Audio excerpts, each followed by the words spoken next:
अस्सलाम वालेकुम all of you. I hope you all are doing well. जैसे कि आपको पता है कि हमने ये जो पाकिस्तान अफेयर की सीरीज शुरू की है, तो पाकिस्तान अफेयर्स की सीरीज में हमने लास्ट क्लास में जो है वो पढ़ा था खिलजी डायनेस्टी के बारे में, और इसमें जो लास्ट रूलर थे वो थे खुसरो शाह। ओके, अब जो है वो हम लोग पढ़ेंगे तुगलक डायनेस्टी के बारे में 1320 टू 1414 तक। अब इसमें मैं आपको बताऊं कि इसमें कुछ ही हैं इम्पोर्टेंट रूलर्स, तीन चार। ओके, तो अ, आप इनको याद रखने के लिए आपको जो है वो उनके जो कारनामे थे वो भी आपको याद करने होंगे। जैसे कि गयाजुद्दीन थे, ठीक है, मोहम्मद बिन तुगलक थे इनके बेटे, या फिर इनके कजन थे फिरोज शाह तुगलक। तो ये जो है वो इम्पोर्टेंट रूलर्स थे, राइट, जिन्होंने बहुत ज्यादा कारनामे किए और हिस्ट्री में इनको जो है वो याद रखा जाता है। जैसे तुगलक डायनेस्टी के बारे में अगर हम लोग बात करें तो Tughlaq were the Muslim family of तुर्क ओरिजिन। अब ये मुसलमान फैमिली थी, तुगलक्स की जो फैमिली थी वो मुस्लिम फैमिली थी। ओके, और ये इसमें ये लिखा हुआ है कि इनकी जो ओरिजिन है ना, ये टर्की से थी। ओके, तो ये मतलब ओरिजिनली थे सेंट्रल एशिया, टर्किक बैकग्राउंड से थे। ओके, ये नेटिव नहीं थे इंडिया के, पर इन्होंने दिल्ली सल्तनत को रूल किया था। राइट, सो अगर मैं आऊं इस बॉक्स में तो इसमें जो मेन पॉइंट्स लिखी हुई हैं इनके बारे में, तो गयाजुद्दीन तुगलक फर्स्ट रूलर। अब इनका जो टेन्योर है ना वो बहुत बड़ा था, 94 ईयर्स, ऐसे समझें कि सेंचुरी इन्होंने जो है वो रूल किया था। पर इनके इम्पोर्टेंट रूलर्स में से ये तीन ही हैं, राइट, ये जिनके हम लोग जिनके बारे में पढ़ेंगे इन लेक्चर्स में। और ये जो पॉइंट्स हैं ना, इन्हीं में से क्वेश्चंस आते हैं एग्जाम में भी, तो आप इनको थोड़ा सा ध्यान से देखिएगा। ओके, गयाजुद्दीन तुगलक के बारे में बात करूं, इनको जो है वो Ghiyasuddin Tughlaq defeated and killed the last ruler of Khalji dynasty and founded the Tughlaq dynasty in 1320। Okay, इनका जो टेन्योर शुरू होता है वो कब से, 1320 से शुरू होता है। और गयाजुद्दीन ने क्या किया था, इन्होंने डिफीट किया था और किल किया था जो रूलर थे, लास्ट रूलर खिलजी डायनेस्टी के, ओके, और फिर इन्होंने दिल्ली सल्तनत को संभाला। ओके, अब आ जाते हैं नेक्स्ट वन लाइनर की तरफ। He was succeeded by his son Muhammad bin Tughlaq. अब इनके जो सन थे ना मोहम्मद बिन तुगलक, ओके, गयाजुद्दीन को इनके बेटे ने ही सक्सीड किया था। ओके, मोहम्मद बिन तुगलक ने। He ruled from 1325 to 1351। Okay, और उसने कितना टाइम जो है वो दिल्ली सल्तनत को रूल किया, इसमें लिखा हुआ है 1325 से 1351 तक। Okay, he was a good calligraphist, scholar, writer and an orator. वो एक अच्छे कैलीग्राफिस्ट थे, स्कॉलर थे, रिलीजियस स्कॉलर भी थे। ओके, या ऐसा कहें कि ये पढ़े लिखे थे, स्कॉलर थे। ओके, राइटर थे, तो ये लिखना जानते थे। ओरेटर अच्छे थे, मतलब ये सही से बोल सकते थे, बोल सही पाते थे, अपना बयान जो था ना इनका वो अच्छा था। ओके, इनका जो टाइम पीरियड है कि वही मोहम्मद बिन तुगलक का अगर मैं आपको टाइम पीरियड बताऊं तो इन्होंने 26 ईयर्स तक जो है वो रूल किया था। अब जो है, अगर इन इनकी इन क्वालिटीज की वजह से हमें ये पता चलता है कि ये जो है वो एजुकेटेड भी थे और इंटेलिजेंट भी थे।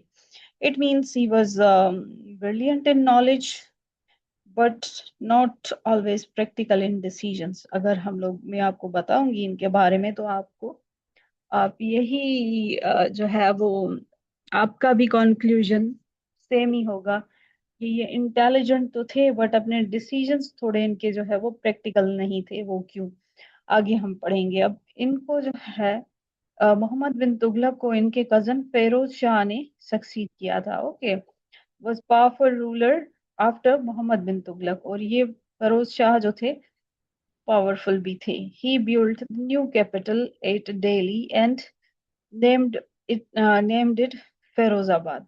ओके, इनका जैसे नाम ही था फिरोज, तो इसे समझेंगे इन्होंने अपने नाम से ही इन्होंने उसको रख दिया था कि फिरोजाबाद। ओके, इन्होंने नया कैपिटल बनाया था दिल्ली में और उसको इन्होंने नाम दिया था फिरोजाबाद का। He founded the cities of Hisar, Fatehabad and Jaunpur.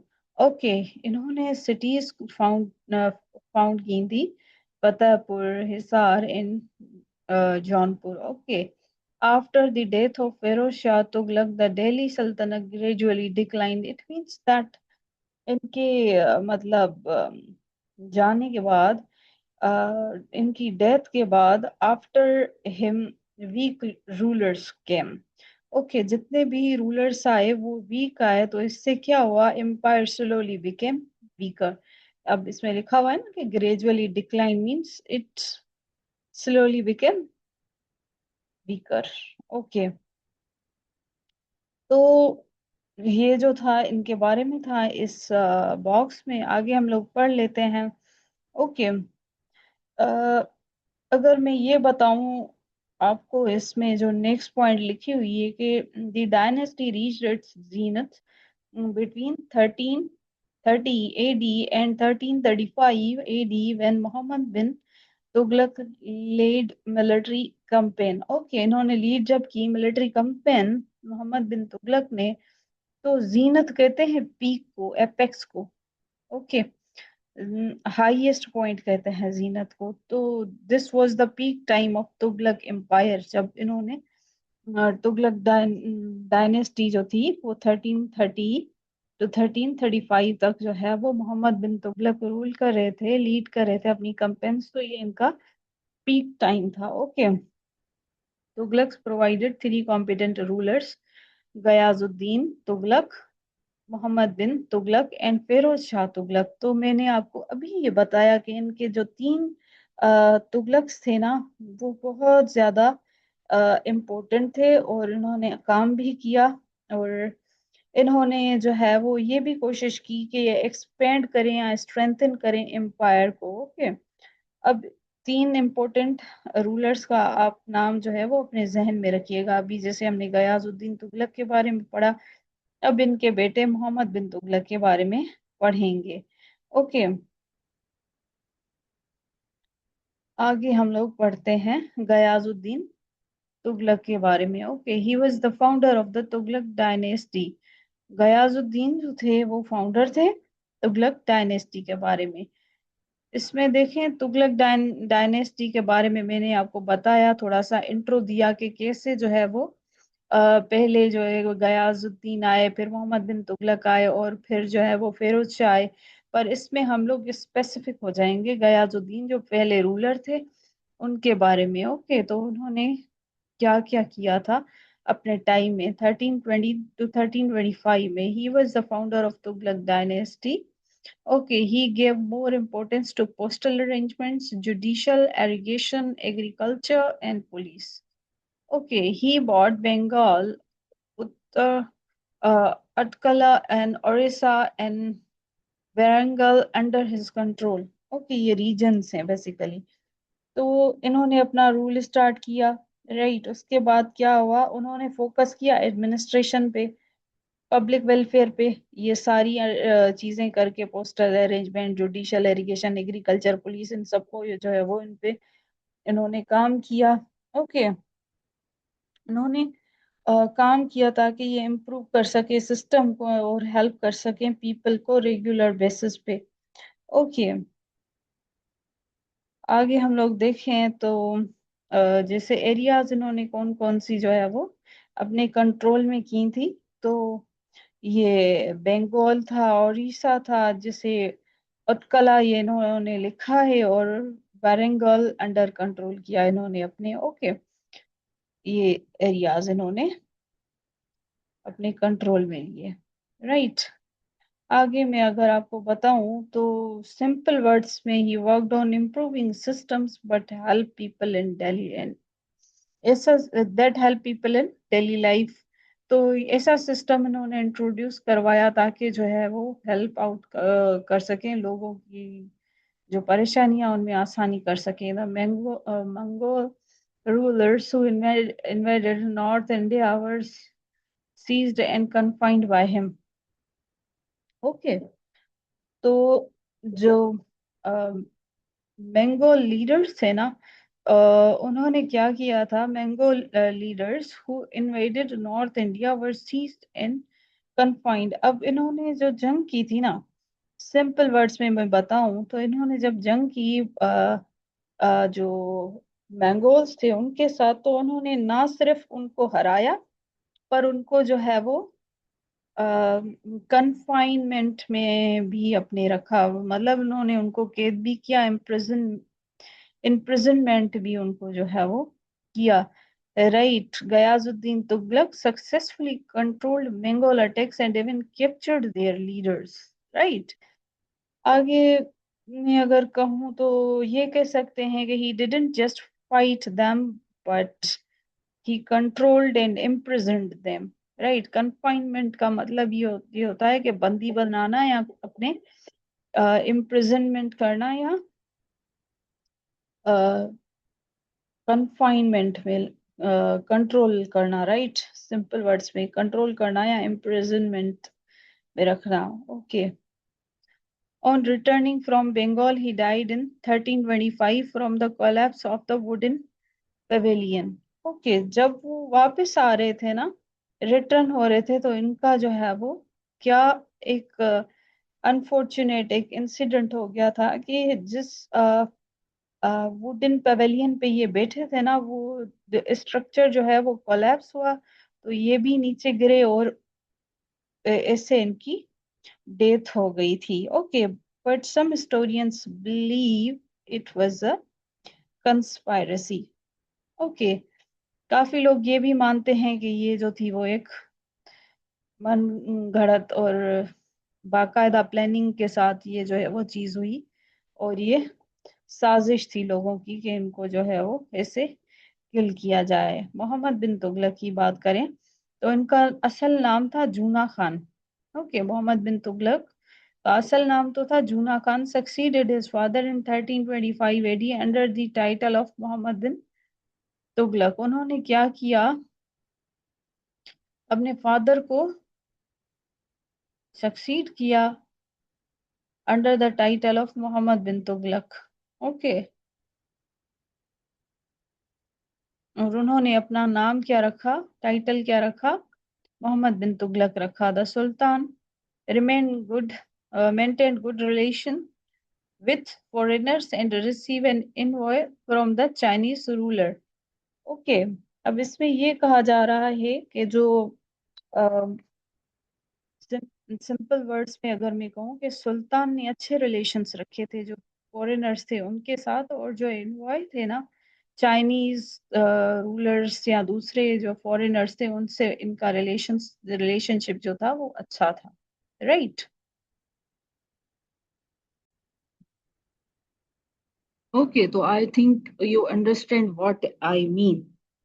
His original name was Juna Khan, and after becoming king, he took the title Muhammad bin Tughlaq. Okay, तो ये मोहम्मद बिन तुगलक जो था ये इनका टाइटल था।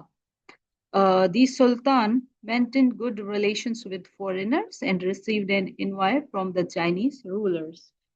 Okay, it means that he had diplomatic relations with other countries like China, and he was internationally connected, और ये जो थे वो चाहते थे कि जो फॉरेनर्स हैं या नेबर्स हैं इंटरनेशनली इनके अच्छे रिलेशंस हों। Okay, to fill the empty treasury he raised taxes in the Doab reason.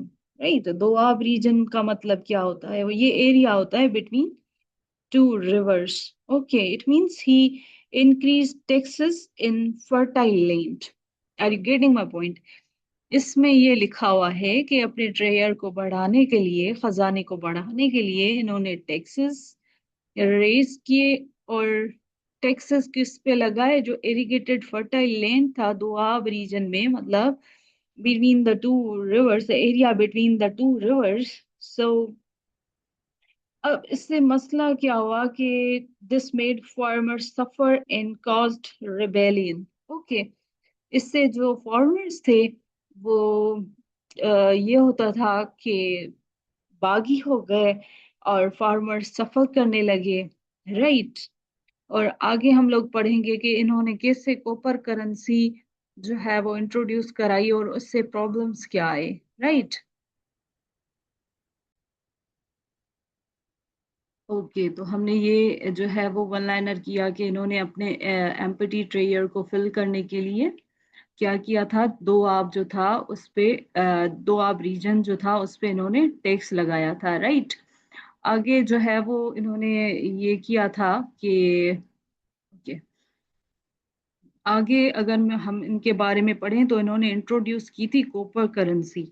अब कॉपर करेंसी तो इन्होंने इंट्रोड्यूस कर ली, पर इसके जो थे वो डिसएडवांटेजेस ये थे, या प्रॉब्लम ये हुआ कि इन्होंने रिप्लेस किया था सिल्वर करेंसी को with the cheaper copper coins. तो प्रॉब्लम ये आया कि पीपल जो थे उस टाइम के जो लोग थे उन्होंने फेक कॉइन्स जो थे वो बनाना स्टार्ट किए और इकोनॉमी बिल्कुल कोलैप्स हो गई, राइट। हम लोग ये कहें कि आइडिया गुड था पर एग्जीक्यूशन जो थी वो पुअर थी इनकी इस मामले में, राइट। तो कॉपर करेंसी जो थी वो चीपर करेंसी थी, इन्होंने रिप्लेस किया सिल्वर करेंसी को इस कॉपर करेंसी में। तो लोगों ने जो है वो फेक कॉइन्स बनाना शुरू कर दी और इकोनॉमी जो थी वो कोलैप्स हो गई। उसके बाद अगर हम लोग नेक्स्ट वन लाइनर की तरफ आए तो he created an agricultural department, okay, जिससे दीवाने को ही, okay, under the charge of Diwana Amir Kohat to bring the barren Banjar, the land under the cultivation. Simple words में अगर बताऊं तो he try to improve farming and use unused land. जैसे इन्होंने कहा है ना कि जो बैरन होता है या इनफिकंड जो होता है या इनफर्टाइल जो लैंड होता है, बंजर जमीन जिसे हम कहते हैं, उनको उन्होंने कल्टीवेशन करने की उस पर कोशिश की ताकि फूड प्रोडक्शन या रेवेन्यू जनरेट हो सके। ओके, तो एग्रीकल्चरल डिपार्टमेंट को इन्होंने इम्प्रूव किया दीवाना कोही को। ओके, और मकसद ये था कि फूड प्रोडक्शन बढ़े और अनयूज्ड जो लैंड है उसे फार्मर्स यूज करें और रेवेन्यू जनरेट हो। ओके, उसके बाद में अगर आपको बताऊं तो he raised his army to conquer Khurasan Iraq and Transoxiana. Okay, अब ये वो रीजन्स हैं जैसे ये फरसान हो गया या इराक हो गया या ऑक्सस रिवर आपने सुना है, उस एरिया पे ये जो था ये जो था वो रीजन था। तो उन्होंने अपनी आर्मी को प्रिपेयर किया ताकि ये क्या कर सकें, एक्सपैंड कर सकें अपने एम्पायर को आउटसाइड द इंडिया। बट ये इनका जो प्लान था ना वो भी फेल हो गया था। ओके, आगे अगर हम लोग पढ़ें तो Mohammad bin Tughlaq national treasure had a great burden due to the policy of a huge presents given to uh, Tamashahirin, the Mughal leaders, to avoid the Mughal invasion.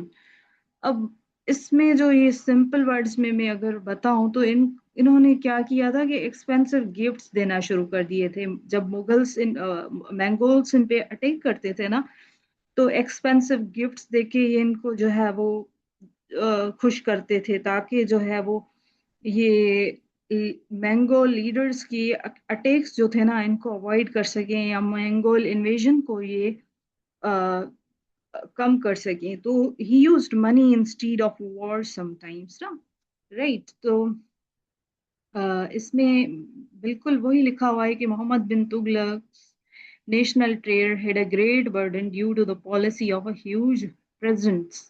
Okay, ये गिफ्ट्स बहुत ज्यादा देते थे, गिवन टू तमस्सरीन। ओके, जो Mughal leaders थे उनको बहुत ज्यादा प्रेजेंट्स देते थे गिफ्ट्स देते थे ताकि ये जो है वो अवॉइड कर सके मंगोल इन्वेजन को।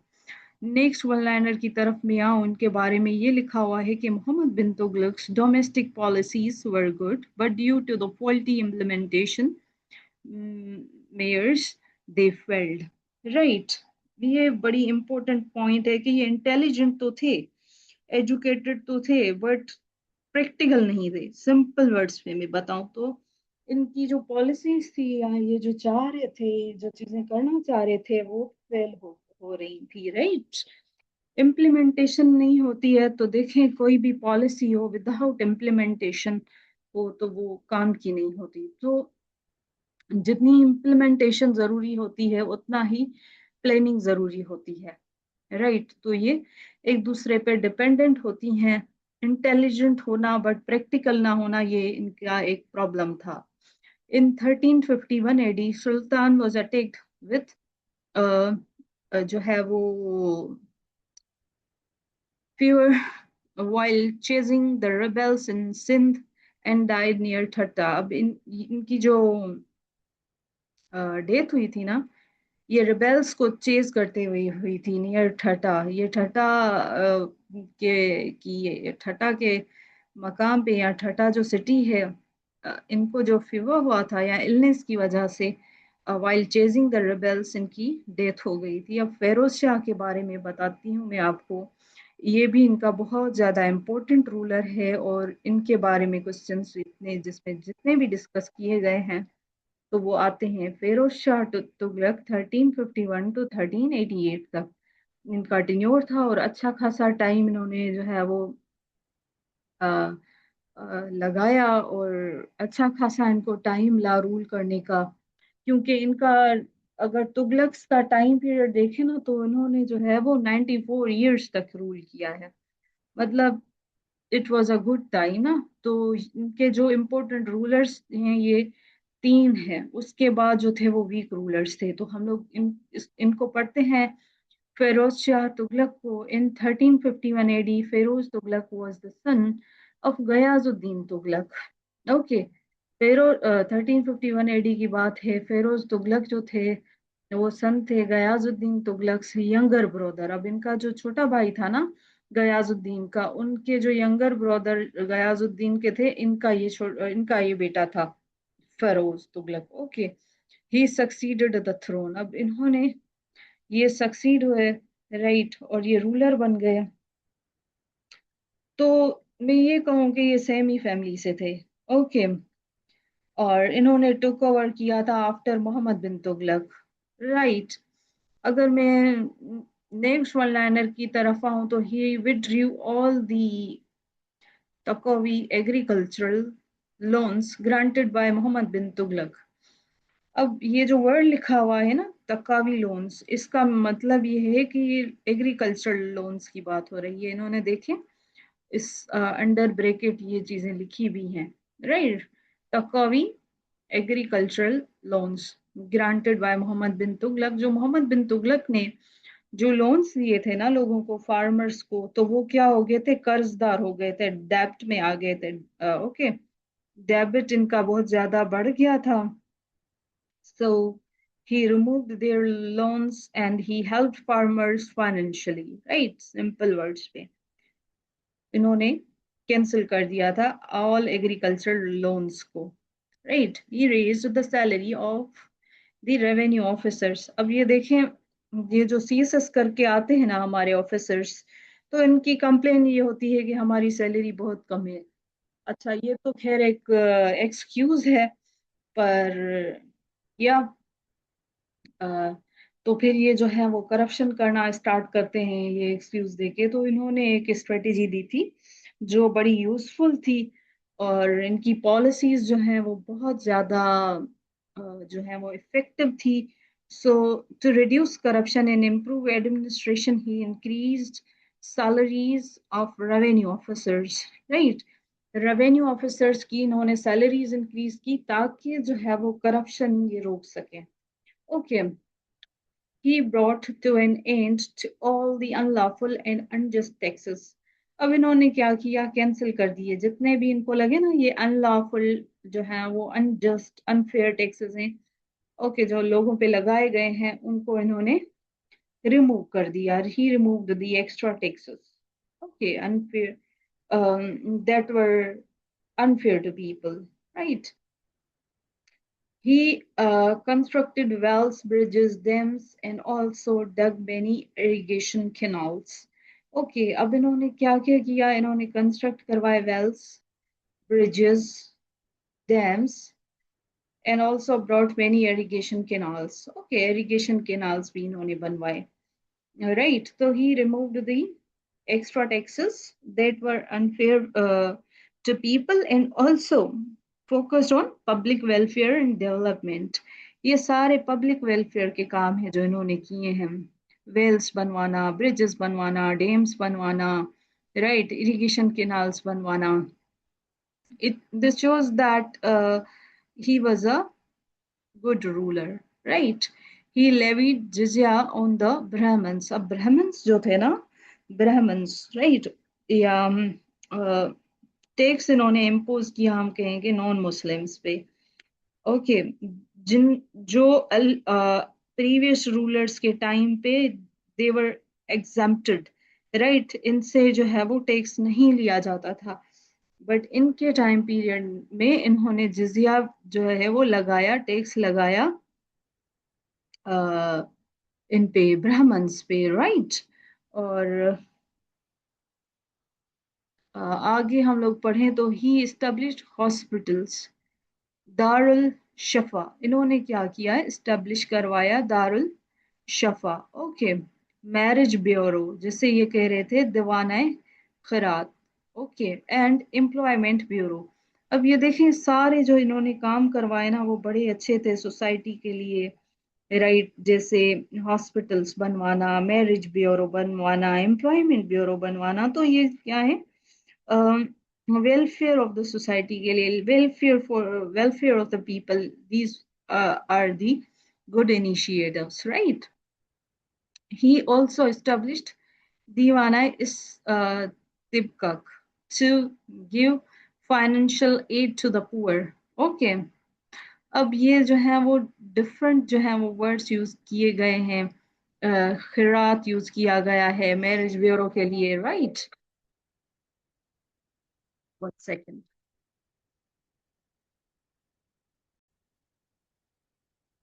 तो इन्होंने क्या एस्टेब्लिश करवाया? दीवाना तिब्बक. Okay, for financial aid to the poor. अब देखिए ये डिफरेंट नाम से, फुतुहाते फिरोज, शाही. ओके, अब ये इनकी थी ऑटोबायोग्राफी, राइट. ऑटोबायोग्राफी कहते हैं जो इंसान खुद के बारे में लिखता है. तो इन्होंने ये खुद के बारे में लिखी थी, खुद की अचीवमेंट्स के बारे में, या खुद ने जो जो काम किए थे या अचीवमेंट्स थी उन पे ये जो है वो इन्होंने ऑटोबायोग्राफी लिखी थी. ही पेट्रोनाइज्ड द स्कॉलर जियाउद्दीन बर्रानी. अब इन्होंने सपोर्ट किया था फेमस हिस्टोरियंस एंड स्कॉलर्स को, जिसमें ये जियाउद्दीन बर्रानी भी आते हैं. ओके, अब इनको अगर मैं थोड़ा सा जल्दी से आपको बता दूं इनके बारे में, इधर थोड़ा सा साइड में लिखा हुआ है कि जो है वो सुल्तान फिरोज शाह तुगलक जो थे 1309 to 20 September 1388 was the third ruler. Okay, ये आपको पता है कि ये थर्ड है. पहले गयाजुद्दीन थे, फिर मोहम्मद बिन तुगलक थे, और फिर ये फिरोज शाह थे. ओके, तुगलक डायनेसिटी के, who resigned over the reigned over the Sultanate of Delhi from 1351 to 1388. He ascended the throne after the death of his cousin. इन्होंने जो है वो अपने कजिन की डेथ के बाद, इनका कजिन जो था मोहम्मद बिन तुगलक, उनकी डेथ के बाद इन्होंने जो है वो ये थ्रोन संभाला और जो है वो रूल करना स्टार्ट किया. During his rule, he adopted the mayors like revenue reforms. ये सारे आप रिफॉर्म्स देखें इन्होंने कितने अच्छे जो है वो इंट्रोड्यूस करवाए.